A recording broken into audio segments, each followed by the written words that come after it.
حمد و ثنا کے بعد میرے پیارے بھائیوں، پیارے بزرگوں، پیارے بچوں، السلام علیکم ورحمۃ اللہ وبرکاتہ۔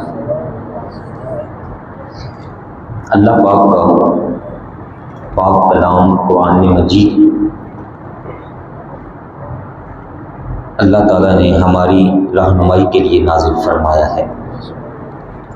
چونکہ ربیع الاول شریف کا مہینہ ہے تو اس حوالہ سے چند ایک باتیں قرآن عظیم کی آیات سے، جن میں ہمارے پیارے نبی کریم صلی اللہ علیہ وآلہ وسلم کی خوب بڑے کمال انداز میں اللہ پاک نے شان بیان فرمائی ہوئی ہے۔ بڑی مشہور آیت ہے، آپ سب بچوں کو آتی ہے، ان اللہ وملائکتہ یصلون علی النبی۔ اللہ پاک کا ارشاد، بے شک میں اور میرے سارے فرشتے درود بھیجتے ہیں غیب کی خبریں بتانے والے پیارے نبی کریم صلی اللہ علیہ وآلہ وسلم پر، اور فرمایا یا ایھا الذین آمنوا، اے ایمان والو تم بھی صلو علیہ وسلموا تسلیما، خوب درود ان پر بھیجا کرو اور خوب سلام بھیجا کرو، درود بھیجا کرو اور سلام بھی خوب بھیجا کرو۔ یہاں ایک بات سمجھنے والی ہے، ہمارے اکثر علماء خطیبانہ انداز میں یہاں ایک بات کرتے ہوتے کہ اللہ پاک نماز پڑھنے سے پاک ہے، بلکہ اس کی نماز پڑھی جاتی ہے، عبادت اس کے لیے کی جاتی ہے۔ اللہ پاک زکوٰۃ دینے سے پاک ہے، اللہ پاک زکوٰۃ نہیں دیتا، اللہ پاک حج نہیں کرتا، اللہ تعالیٰ روزے نہیں رکھتا، وہ ان ساری چیزوں سے پاک ہے، کیونکہ عبادت اس کی جاتی ہے۔ یہ ساری عبادات ہیں، وہ خود کسی کی عبادت نہیں کرتا، نہ ہی وہ اپنی عبادت کرتا ہے، وہ عبادت سے پاک ہے، مخلوق اس کی عبادت کرتی ہے، ساری کائنات وہ اس کی تسبیح بولتی ہے، اس کی پاکی بولتی ہے، اس کی عبادت کرتی ہے۔ یسبح للہ ما فی السماوات و ما فی الارض، سب اسی کی شان سناتے ہیں۔ تو جتنے بھی عبادات ہیں، جتنے بھی اللہ پاک کے بارگاہ میں افعال پیش کیے جاتے ہیں، اللہ پاک کسی میں شریک نہیں۔ لیکن جب اس موقع پر ارشاد ہوتا ہے تو اللہ پاک ارشاد فرماتا ہے کہ ایک کام ایسا ہے جو میں خود بھی کرتا ہوں، ایک کام ایسا ہے جو میں کرتا ہوں، صرف میں ہی نہیں، فرمایا میرے فرشتے بھی کرتے ہیں، اور فرمایا کہ اب تم اپنی خوش نصیبی سمجھو کہ جو کام میں کرتا ہوں اس کام میں تمہیں بھی شریک فرما رہا ہوں۔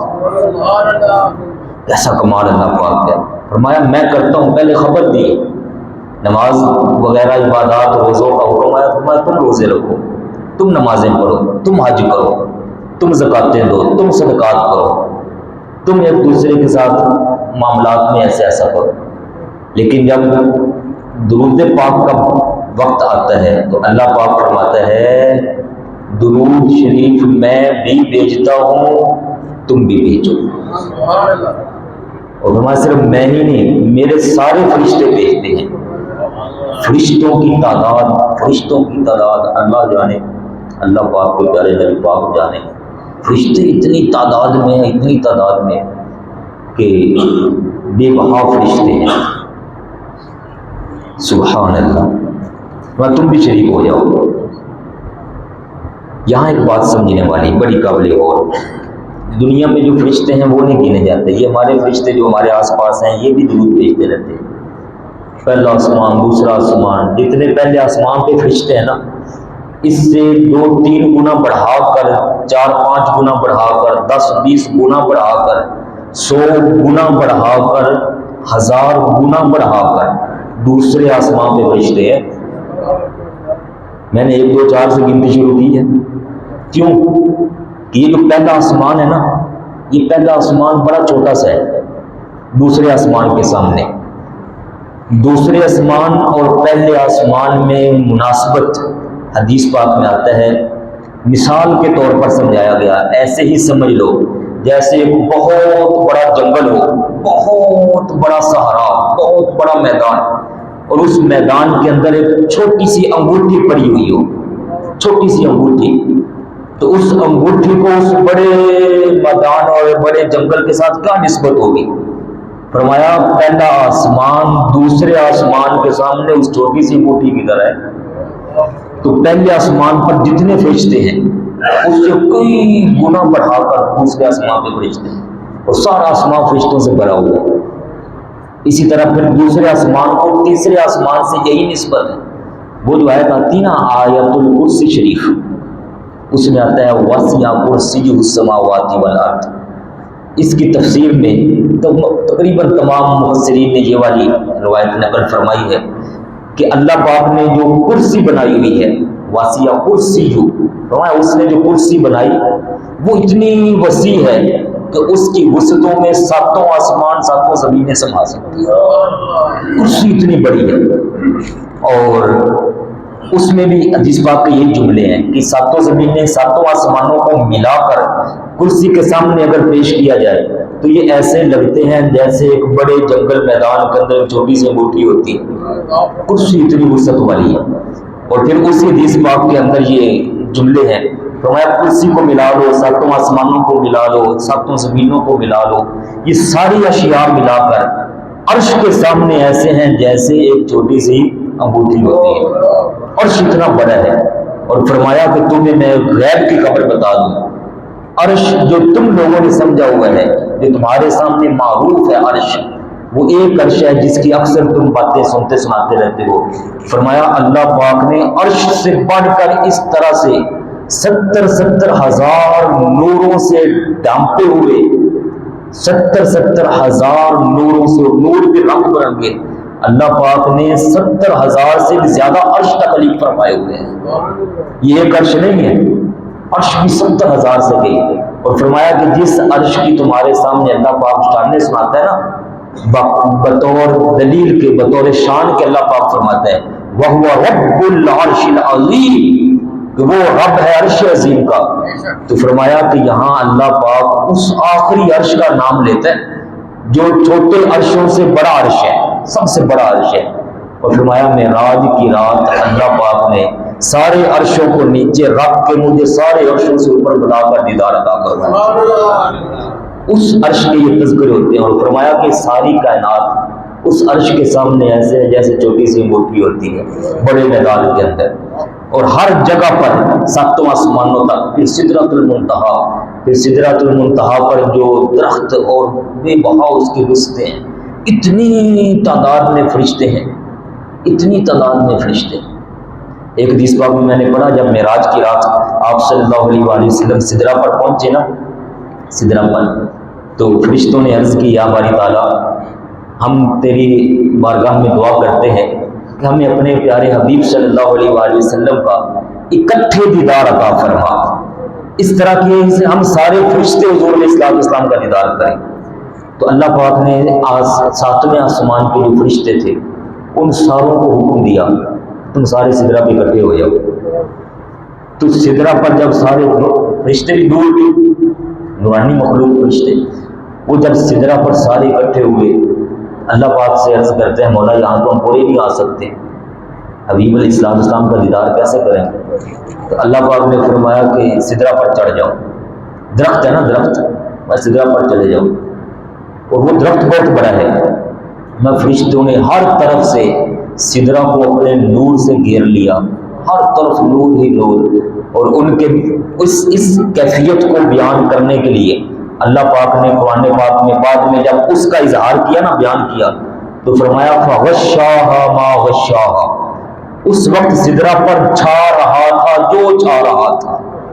اس کیفیت میں اللہ پاک نے حضور علیہ السلام کو فرشتوں کے سامنے کیا اور فرمایا کہ لو میرے حبیب کا دیدار کر رہے ہیں. تو اس کیفیت میں فرشتے کتنی تعداد میں ہیں، وہ ہر وقت ہر لمحہ اللہ پاک فرماتا ہے میرے ساتھ میرے حبیب کی تعریف و ثنا و درود شریف پڑھتے رہتے ہیں۔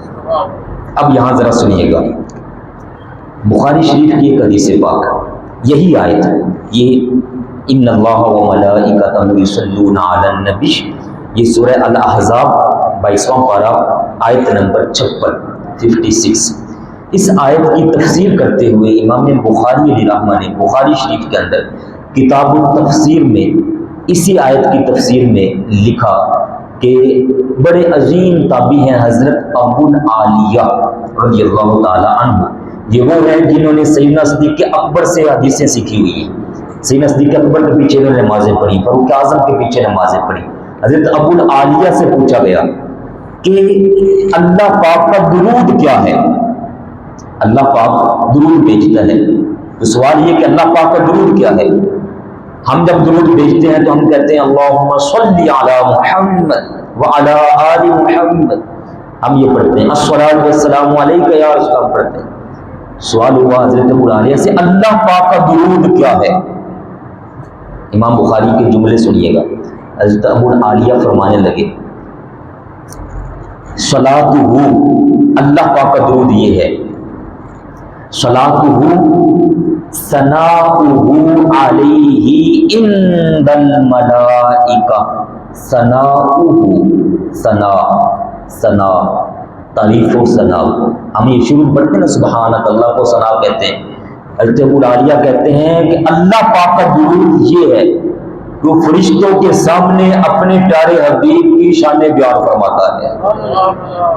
سبحان اللہ، اللہ پاک کا درود یہ ہے جو فرشتوں کے سامنے اپنے پیارے محبوب علیہ الصلوۃ والسلام کی شان بیان فرماتے ہیں۔ ثناؤہ، وہ ثنائیں بیان کرتا ہے علیہ حضور علیہ الصلوۃ والسلام کی عند الملائکہ، فرشتوں کے سامنے۔ اور دیکھیے وہ کیسی شان ہے، وہ کیسی شان ہے جو اللہ پاک بیان فرماتے ہیں۔ میں اگر تقریر کروں گا نا 5 منٹ 10 منٹ 20 منٹ تو ہم انسان ہونے کے ناطے تھک جاتے ہیں، میں بھی تھک جاؤں گا، میری کیپیسٹی ختم ہو جائے گی، گلیں ختم ہو جائیں گی، میرے پاس الفاظ ہی نہیں نکلیں گے اور کیا کل سناؤ۔ اور سامعین جو ہیں ان میں بھی تھکاوٹ آ جاتی ہے، کئیوں کو حاجت آ جائے گی، ہم گھنٹہ 2 گھنٹے 4 گھنٹے بیٹھ سکتے ہیں، زیادہ سے زیادہ 5 گھنٹے بیٹھ لیں گے، ساری رات بیٹھ لیں گے، لیکن آخر ہم انسان ہیں، ہم تھک جاتے ہیں۔ اور آپ سارے بھائی جانتے ہیں کہ اللہ پاک تھکنے سے، اللہ پاک تھکتا ہے نہیں، تھکنے سے پاک، فرشتے تھکنے سے پاک، فرشتے سونے سے پاک، حاجت انسانی پیشاب واش روم کھانا پینا ان چیزوں سے پاک۔ اب فرشتے بھی وہی، وہ بھی نہیں تھکتے، نہ کہیں آتے جاتے، جن کی خاص ڈیوٹیاں لگ جائیں وہ علیحدہ، اور اللہ پاک بھی تھکاوٹ سے لا تأخذہ سنۃ ولا نوم، نہ وہ سوتا ہے نہ اس کو اونگ آتی ہے، کچھ بھی نہیں، وہ چانوں والا رب ہے۔ اور میں آپ کو یہ سارا مفہوم کے بعد ایک مزے کی بات بتاؤں، آپ کسی بھی بندے سے پوچھئے گا، یہاں جو صیغہ استعمال ہوا ہے، جملہ استعمال ہوا یصلون، عربی گرامر کے حساب سے یہ مضارع کا صیغہ ہے۔ مضارع کے اندر مین عربی گرامر کے حوالے سے 2 بڑے زمانے پائے جاتے ہیں، حال اور مستقبل، موجودہ اور آنے والا۔ اور ہم جو انگلش میں پڑھتے ہیں نا، انگلش میں ٹینسز پڑھتے ہیں، ان میں یہاں پر 4 زمانوں کا استعمال ہوتا ہے، جس میں ہوتا ہے کام ہوا ہے، ہو رہا ہے، کام ہوگا، ہوتا رہے گا، اس معنی میں۔ اور یہاں کا مطلب کریں گے عربی کے لحاظ سے، اللہ پاک درود بھیجتا ہے، بھیجتا رہے گا، اللہ پاک درود بھیجتا ہے، بھیج رہا ہے، بھیجے گا، بھیجتا رہے گا۔ اللہ پاک درود بھیجتا ہے، بھیج رہا ہے، بھیجے گا اور بھیجتا رہے گا۔ اب یہاں ذرا غور کرنا ہے، بھیجتا ہے، جب یہ آیت نازل ہوئی ہمیں تو تب پتہ چلا نا، جب یہ آیت نازل ہوئی تو تب اس آیت کا معنی یہی تھا کہ اللہ پاک درود بھیجتا ہے، بھیج رہا ہے، ٹھیک ہے۔ اگلے دن کیا، اگلے دن اس کی آیت کو کھولا، اس سے اگلے دن کھولا، سال بعد کھولا، 10 سال بعد کھولا، سالوں بعد، صدیوں بعد کھولا، 1000 سال گزر کے کھولا، تو لفظ وہی، ترجمہ وہی، مفہوم وہی۔ اللہ پاک درود بھیجتا ہے، بھیج رہا ہے۔ کوئی بیچ میں ایسا لمحہ آیا ہو جب اللہ پاک نے درود بھیجنا بند کر دیا ہو؟ آیت قرآنی یہ بتا رہی ہے کہ کوئی ایک سیکنڈ بھی ایسا بیچ میں نہیں آیا جب یہ مفہوم نکل سکے کہ اللہ پاک نے اس لمحے درود نہیں بھیجا۔ آیت یہ بتا رہی ہے کہ اللہ پاک درود بھیج رہا ہے، بھیجتا ہے، بھیج رہا ہے، اور ہر آنے والے کل کے لحاظ سے یہ معنی ہوگا کہ بھیجے گا اور بھیجتا رہے گا۔ اب بخاری شریف کی وہ والی حدیث اس کے ساتھ ملا لیں جس میں حضرت ابو عالیہ نے فرمایا کہ درود اللہ پاک کا ہے کہ اپنے حبیب کی شان بیان فرماتے ہیں۔ جب وہ اس کے ساتھ ملائیں گے تو معنی بنے گا اللہ پاک اپنے پیارے حبیب صلی اللہ علیہ وآلہ وسلم کی شان بیان فرماتا ہے، فرما رہا ہے، شان بیان فرمائے گا، شان بیان فرماتا رہے گا۔ کوئی لمحہ بیچ میں ایسا نہیں جب حبیب علیہ الصلوۃ والسلام کی شان بیان ہونا اللہ پاک کی طرف سے بند ہو جائے۔ ہماری طرف سے بند ہو سکتے، ہم سو جائیں گے، ابھی میں جب ٹائم پورا ہوگا ہم کہیں گے کہ ٹائم پورا ہو گیا، چلو بیان ختم کرو، نماز پڑھتے ہیں، پھر ہم اپنے اپنے کام مشغول۔ انسان ہے نا، ہم ہماری ضروریات ہے، لیکن اللہ پاک ہر ہماری ضروریات سے پاک ہے، اس کو کوئی چیز مانے نہیں ہے۔ وہ پھر کیسی شان بیان فرما رہا ہے؟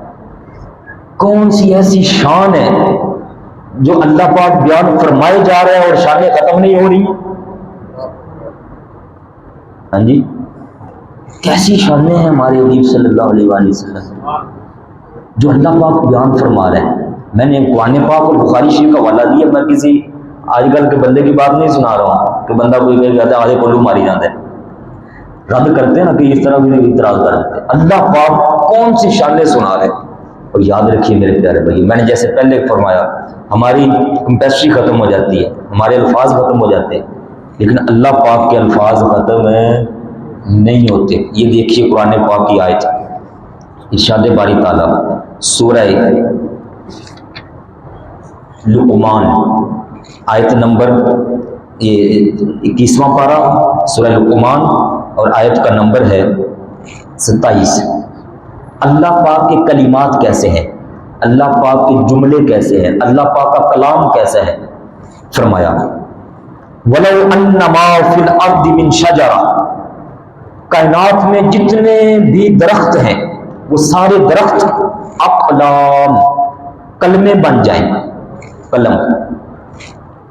وَالْبَحْرُ يَمُدُّ، اور جتنا سمندروں کا پانی ہے، فی الوقت سارے سمندروں کا پانی وہ بن جائیں سیاہی، اور یہ ساری سمندروں کی بنائی ہوئی سیاہی ختم ہو جائے، من بعدہ سبعۃ ابحر، اس کے بعد پھر 7 سمندر اور سیاہی کے بنا دیے جائیں، یہ ساری سیاہی بنے، ان سے لکھا جائے، یہ ساری سمندروں کی سیاہی ایک بار ختم ہو جائے، پھر دوبارہ سے سیاہی بنے، پھر بنے، پھر بنے، پھر بنے، پھر بنے، پھر بنے، 7 سمندر دوبارہ سے 7 بار بنائے جائیں، تو ما نفدت کلمات اللہ، فرمایا اللہ پاک کے کلام کے مفہوم پھر بھی ختم نہیں ہو سکتے۔ یہ نہیں کہ پھر ختم ہو جائیں گے، اب پھر بھی ختم نہیں ہو سکتے۔ اللہ پاک کا کلام ایسا ہے، اس کا کمال کلام یہ ہے کہ کائنات ساری لکھنے والی ہو، سارے درختوں کو قلم بنا لیا جائے، سارے سمندروں کی جو پانی ہے اس کو سیاہی بنا دیا جائے، پھر سب ختم ہو جائے، 7 سمندر پھر آ جائے، فرمایا پھر بھی لکھتے رہے تو میرے کلمات کبھی ختم نہیں ہو سکتے۔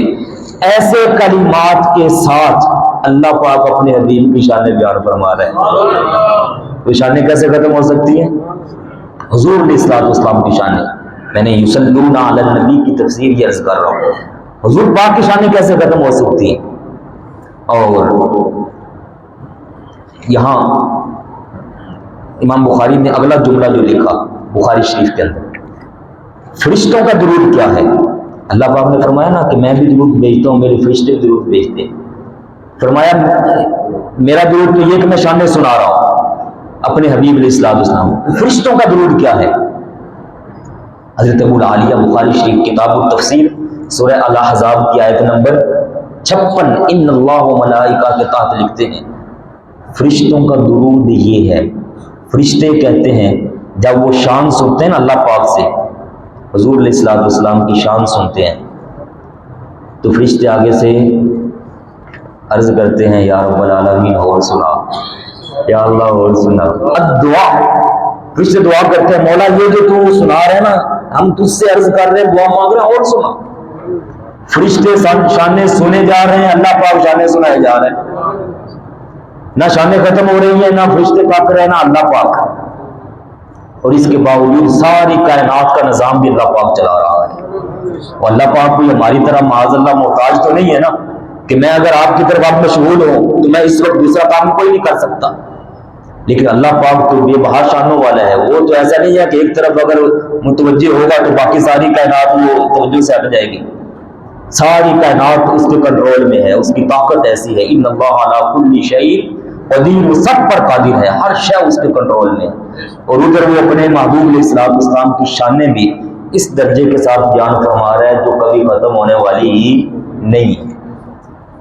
بڑے بڑے بڑے بڑے انسان آئے ہیں شعراء جنہوں نے حضور علیہ السلام کی تعریف میں اپنی حاضری پیش کی۔ امام بصیری علیہ رحمہ نے جب قصیدہ لکھا تو 162 اشعار لکھے اور آخر ختم۔ اعلیٰ حضرت نے جب مختلف کلام لکھے سارے کلام تو سبحان اللہ، لیکن جب سلام لکھا نا صرف سلام، مصطفیٰ جان رحمت پہ لاکھوں سلام، اس کے اندر اعلیٰ حضرت نے حضور علیہ السلام کے سر انور سے لے کر بال مبارک سے لے کر بالوں میں جو مانگ نکالتے ہیں اس مانگ کو لے کر جو زلفیں مبارک لٹکتی ہیں یہاں سے کندھے مبارک پر ان کو لے کر پھر شانہ مبارک، پھر سینہ مبارک، پھر پیشانی مبارک، پھر بھویں مبارک، پھر یہ آبرو کے نیچے جو ہوتی ہیں پلکیں یہ، پھر آنکھ مبارک، پھر بینی مبارک، پھر ہونٹ مبارک، پتلی پتلی گولے قدس کی پتیاں، ان لبوں کی نزاکت پہ لاکھوں سلام، پھر ریش مبارک، پھر ہاتھ مبارک، پھر کندھا مبارک، بازو مبارک، سینہ مبارک، شکم مبارک، پشت مبارک جس کو بارے دو عالم کی پرواہ نہیں، پھر یہ شکم مبارک، بطن مبارک، ٹانگوں کا ذکر مبارک، پھر پنڈلیوں کا ذکر مبارک، پھر پاؤں مبارک، پھر پاؤں کے تلوے، ناخن، ایک ایک عضو پر اعلیٰ حضرت نے 3 3 4 4 5 5 جب شعر لکھے تو 172 اشعار لکھے، 172 اشعار۔ پھر حضور پاک کی آل پر اعلیٰ حضرت سلام لکھا، پھر اصحاب پر سلام لکھا، پھر ماننے والوں پر سلام لکھا، تو آخر اعلیٰ حضرت نے مقطع کہہ دیا۔ ہمارے کلاموں میں مقطع آتا ہے، مقطع اینڈ، جو بھی شاعر ہوتا ہے نا وہ اینڈ پہ کہتا ہے مقطع، 4 5 10 اشعار لکھے مقطع، جو کلام لکھا مقطع، جو کلام لکھا مقطع۔ اعلیٰ حضرت نے پتہ ہے مقطع کہاں کیا؟ آپ فرماتے ہیں میں نے اتنی بات کر لی ہے اب ظاہر ہے یہ کلام تو ختم کرنا ہی کرنا ہے، لیکن اب کہتے ہیں میری ایک اور چاہت ہے، کاش محشر میں جب ان کی آمد ہو، اور کہتے ہیں اب مجھے موقع کاش محشر والے دن نصیب ہو جائے، کاش محشر میں جب ان کی آمد ہو اور بھیجے سب ان کی شوکت پہ لاکھوں سلام، تب کہتے ہیں مجھ سے خدمت کے قدسی کہیں ہاں رضا، وہ فرشتے جو حضور علیہ السلام کی بارگاہ میں نورانی انداز میں حاضر ہو رہے ہوں اور سارے حشر والے سلام بھیج رہے ہوں، سب کے شفیع آ رہے ہیں، تو اللہ حضرت فرماتے ہیں کاش مجھ سے تب ایک بار فرشتے کہہ دیں ہاں رضا، بڑی تو شانیں سناتا تھا، حضور پاک کی بڑی نعتیں پڑھتا تھا، زمین و زمان تمہارے لیے، مکین و مکان تمہارے لیے، سب سے اعلیٰ اولا ہمارا نبی، کمال کر دیا اللہ حضرت نے۔ کہتے ہیں کاش یہاں تو مقطع میں نے کہہ لیا نا، وہاں اب یہ مجھے موقع ملے اور فرشتے کہہ دیں مجھ سے خدمت کے قدسی کہیں ہاں رضا، تو بھی تو کچھ بولے. کہتے بس پھر میں سارے حشر والوں کو اپنے ساتھ ملا کر شروع ہو جاؤں, سارے پڑھو مصطفیٰ جان رحمت کے لاکھوں سلام. وہ منظر جو حشر میں وہ کہتے کاش مجھے موقع اللہ پاک وہاں عطا فرما دے. تو ہر ایک کلام میں میرا مقصد ہے, مقطع آتا ہے, اینڈ آتا ہے, حضور پاک کی عظمت شانیں سناتے سناتے. لیکن یہ کیسا پاک کلام ہے. ان اللہ و ملائکتہ یصلون علی النبی, اللہ پاک کی شانیں سنا رہے. آج تک اس شانوں کے اندر مقطع نہیں آیا, اور حشر تک مقطع آنا بھی کوئی نہیں ہے, کیونکہ یصلون کا معنی اینڈ ہو ہی نہیں سکتا. یصلون کا مطلب ہی یہ ہے کہ اللہ پاک شانیں سنا رہا ہے, سناتا ہے, سنا رہا ہے, سنائے گا اور سناتا رہے گا. ہم تو صرف حاضری پیش کرتے ہیں, ہم صرف اور صرف حاضری پیش کرتے ہیں. یہاں میں نے ایک بڑی لمبی حدیث پاک نکالی ترمذی شریف کے اندر. حضور علیہ الصلوۃ والسلام کے صحابہ کرام محفل لگا کے بیٹھے.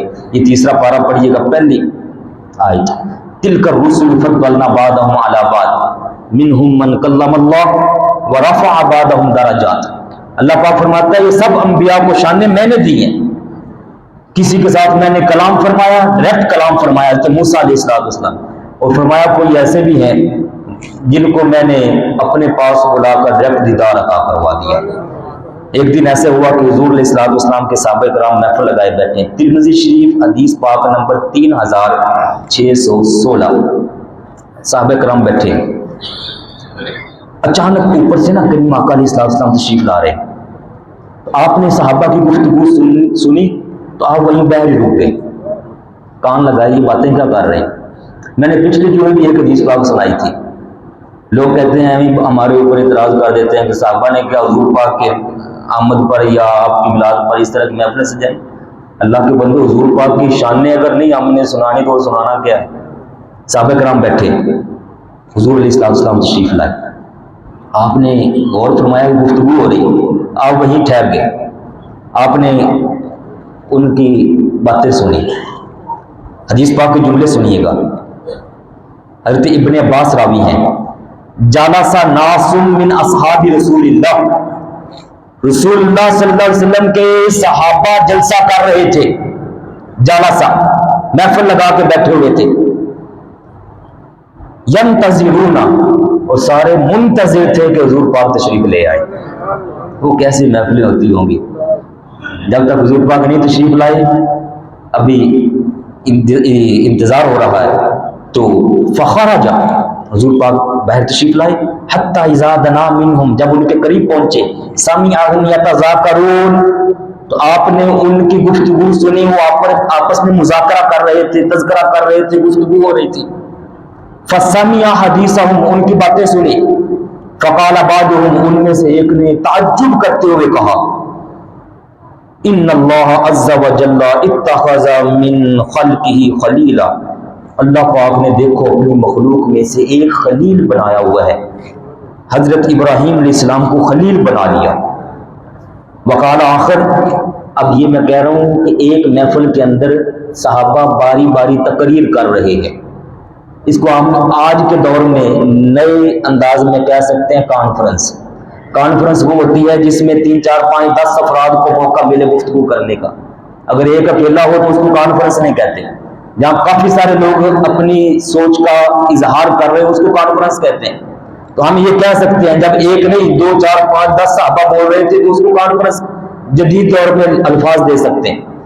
تو صحابہ کرام میں سے ایک نے حضرت ابراہیم علیہ السلام کی شان سنائی اس محفل میں.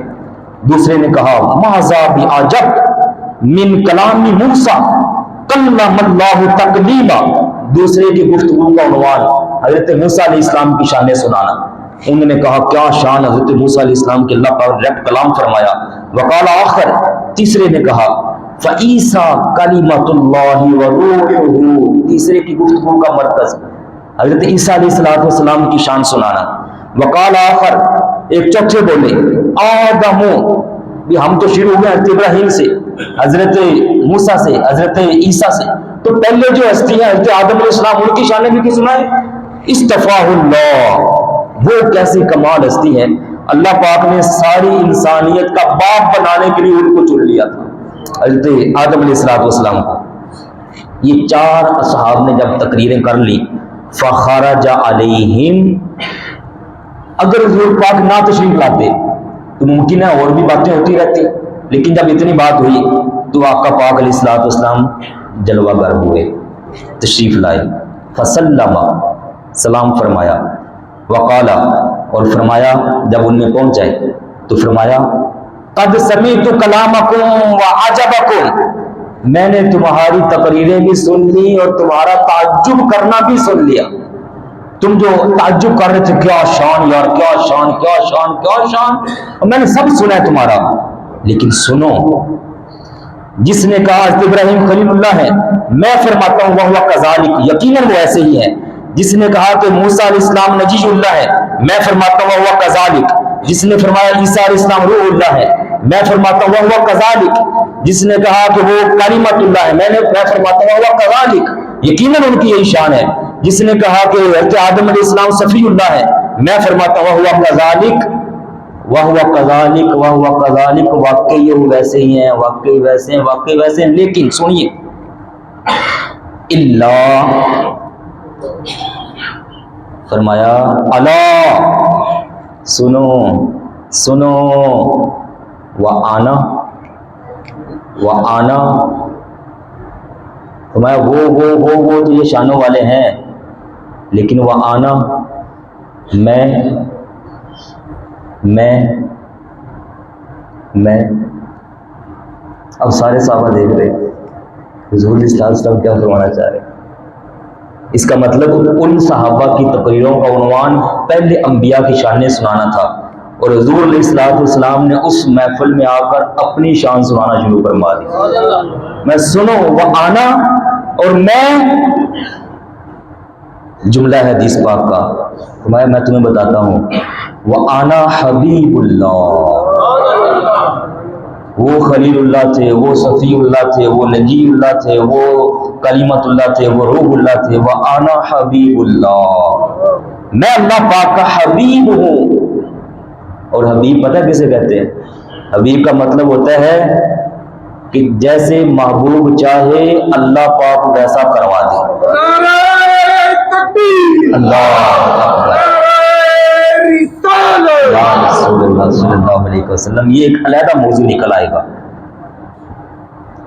قبلہ شریف تبدیل ہوگا تو اللہ پاک نے وہاں ایک آیت نازل فرمائی، قد نرى تقلب وجهك في السماء فلنولينك قبلة ترضاها، میں میرے حبیب میں آپ کو دیکھ رہا ہوں، آپ جو چہرہ انور اٹھاتے ہیں نا نماز میں، نماز ظہر ہو رہی ہے، نماز ظہر کی 2 رکعتیں ہو چکی ہیں، مسجد قبلتین آپ بھائیوں نے دیکھی ہوئی ہوگی مدینہ پاک، آپ نماز میں ہی ارادہ ہے کہ قبلہ تبدیل ہو جائے، پہلے مسجد اقصی، نماز کے اندر آپ نے ایسے چہرہ انور آسمان کی طرف کیا، اللہ پاک نے آیت نازل فرمائی، قد نرى تقلب وجهك في السماء، اے میرے حبیب آپ چہرہ انور آسمان کی طرف کر رہے ہیں، میں آپ کو دیکھ رہا ہوں، میں آپ کو دیکھ رہا ہوں، فَلَنُوَلِّيَنَّكَ قِبْلَةً تَرْضَاهَا، آپ جس قبلہ پر آپ راضی ہیں، ترضا راضی، آپ جس قبلہ پر راضی ہیں میں آپ کا قبلہ وہی بناؤں گا، جب یہ آیت نازل ہوئی نا اس کا مطلب تھا کہ وہی بناؤں گا، شاید ابھی قبلہ نہیں تبدیل ہونے والا، تو آپ نے دوبارہ پھر سر انور اٹھایا، اللہ پاک نے دوبارہ بھیجا جبرائیل علیہ السلام کو، اللہ پاک نے فرمایا میرے حبیب چاہتے ہیں کہ قبلہ ابھی ہی سے تبدیل ہو جائے، تو فرمایا فَوَلِّ وَجْهَكَ شَطْرَ الْمَسْجِدِ الْحَرَامِ، اے میرے حبیب بعد کی بات دور رہ گئی، میں ابھی سے آپ کو اجازت دے رہا ہوں، آپ ابھی ہی اپنا رخ انور مسجد حرام کی طرف پھیر دیجیے، میں نے آپ کا قبلہ تبدیل فرما دیا، قبلہ وہ بنا دیا جو آپ چاہ رہے ہیں، میں حبیب اللہ ہوں، میں اللہ پاک کا حبیب ہوں، میری مرضی پر اللہ پاک میرے ساتھ محبت فرماتا ہے، وَلَسَوْفَ يُؤْتِيكَ رَبُّكَ فَتَرْضَىٰ، پھر آگے فرمایا کہ میں حبیب اللہ ہوں، مجھے فخر کوئی نہیں اس بات پر، حشر والے دن حمد کا جھنڈا میرے ہاتھ میں ہوگا، فرمایا مجھے فخر کوئی نہیں ہے، اور تمہیں ایک اور بات بتا دوں، حضرت آدم علیہ السلام سے لے کر حضرت عیسیٰ علیہ السلام تک سارے انبیاء علیہ السلام میرے جھنڈے کے نیچے ہوں گے، میں مجھے فخر کوئی نہیں ہے، فخر کوئی نہیں. اور فرمایا میں ہوں وہ سب سے پہلا جو شفاعت کروں گا، اور میں ہی وہ ہوں جس کی شفاعت سنی جائے گی، اور میں وہ ہوں جو سب سے پہلے جا کے جنت کا دستک دوں گا، اور میں وہ ہوں جو جنت کی کنڈی پکڑ کر اس کو کھٹکھٹاؤں گا، اور اللہ پاک جنت کا دروازہ سب سے پہلے میرے لیے اوپن فرمائے گا، میرے لیے کھولے گا جنت کا دروازہ. لیکن فرمایا مجھے فخر کوئی نہیں ہے. اور پھر اینڈ پر فرمایا پتہ ہے میرے ساتھ کون ہوں گے اس ٹائم؟ میرے ساتھ کون ہوں گے اس ٹائم؟ فرمایا پتہ ہے میرے ساتھ کون ہوں گے؟ معیہ میرے ساتھ ہوں گے فقراء المؤمنین. فقراء المؤمنین، فقراء المؤمنین، میری امت کے مارے مارے بندے، فقراء مارے مارے، جن کو آج ہم فقراء سمجھ کر، مارا سمجھ کر، غریب سمجھ کر دھتکار دیتے نا، کھانا اپنے ساتھ نہیں کھانے دیتے، شادیاں نہیں کرتے، رشتہ داریاں نہیں بناتے، غریب بندے دینداری کو نہیں دیکھتے، مال کو دیکھتے ہیں. آقا پاک فرماتے ہیں وہ مارے ماروں کو میں اپنے ساتھ لے جاؤں گا. ٹکڑے ٹکڑے دیکھتے رہ جائیں گے پیسوں والے، وہ حساب دیتے رہ جائیں گے، ہم ماروں کو میں اپنے ساتھ لے جاؤں گا.